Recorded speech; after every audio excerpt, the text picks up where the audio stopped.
One of the most important things, especially for certain builds, is to make sure you get your proper unique and or legendary aspects. And so today I want to talk about how to get those legendary aspects, or particularly the uniques, quickly inside Diablo 4. It's really not that complicated, so it's going to be a pretty quick video.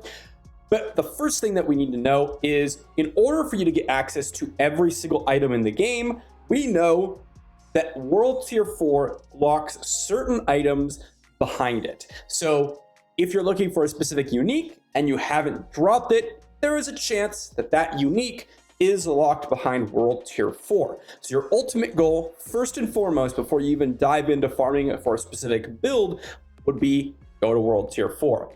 After we've reached World Tier 4, what can we do? Well, we have a lot of methods, but there's only one best method. And according to the developers on this, we know that the Nightmare Dungeons actually have a higher drop rate for uniques and legendaries. Now, if you followed my previous video talking about the best ways to level up solo, guess what? The best way to get loot is also solo. There's a few reasons for this, but in these Nightmare Dungeons, you want to do and make sure that you do two things. The first thing is, when you're going through the Nightmare Dungeons, to target the elite monsters, because elite monsters have a higher chance of dropping those unique pieces and those legendary pieces. Okay, so anytime you're going through, be sure not to leave any elites behind. And look at that, we've spent literally a couple seconds in this dungeon and we managed to kill the first elite pack, and we ended up getting Ancestral Ring.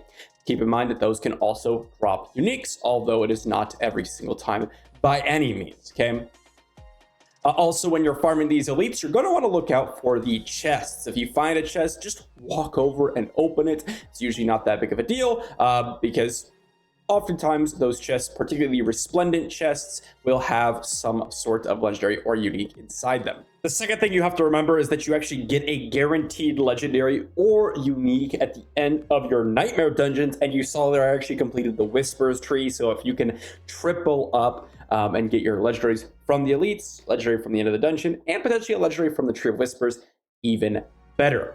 Important thing to note that these are Nightmare Dungeons, so you will have guaranteed levels at certain stages. So if you're a lower level and you try to do a higher tier Nightmare Dungeon and you're able to, there's a very good possibility that you'll drop a piece of gear that's higher than the level that you could actually equip. I've seen this happen before, so just keep that in mind when you're leveling up.